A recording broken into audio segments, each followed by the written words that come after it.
First daughter Ivanka Trump visiting a Connecticut school this week with the CEO of IBM. Both successful women were promoting career education.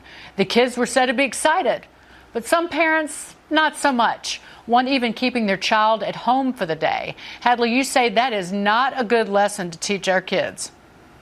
Oh, it's a terrible lesson. It sets a terrible example. We need to reclaim the art, all of us as Americans, of agreeing to disagree. When someone's saying something that you disagree with, and by the way, I don't think Ivanka Trump's was particularly political, or her speech there was particularly political, but let's say it was. If someone's saying something that you disagree with, the answer is not to plug up your ears and refuse to listen, but to have an exchange of ideas, learn from one another, try to understand one another better. You know, this is the opposite of what we should be teaching school-age children. We can't expect them then to grow up and be college students and have an open mind. Gary B? Well, look, you know, I grew up in the time when I was in elementary school, John F. Kennedy was president. Can you imagine? I don't ever remember the political bent of my parents, but if John F. Kennedy came, or Robert Kennedy, or any of the Kennedy kids came to our school, my God, it would have been thrilling because it was the president of the United States, or the president's family. I agree with Hadley 100%. I'll tell you, as far as the college kids, I'm afraid that ship has already sailed. You know, my daughter is fairly liberal. I'm sure that if Trump or his family came, she might have walked out. That's sad. Maybe that's bad parenting, and I think maybe that's the case here in this Norwalk school, bad parenting. Jonas? Michelle Obama had the same problem when she was speaking about school lunch. Everyone's freaking out because she's talking about food. You know what?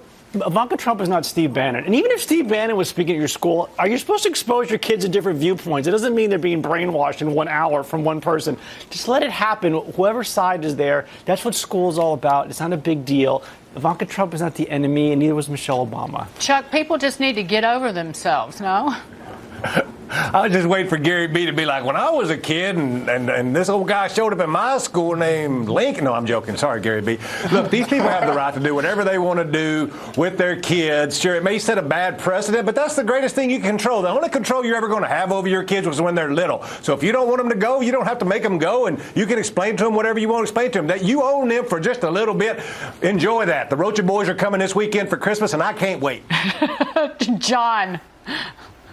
Gary B is right. The outrage is wrong here. You're mad because your guy didn't get elected president, so you're beyond petulant and pull your kid out of school. Forget the fact that America right now, the latest Pew research, is 38 out of 71 developed countries in math and science right now. Our education system, we have some great teachers, but overall is failing our kids. And you're mad about the president's daughter visiting your school? Give me a break. Right. The left preaching tolerance, but showing intolerance. Thanks, guys. Thanks, Hadley and Chuck, for joining us.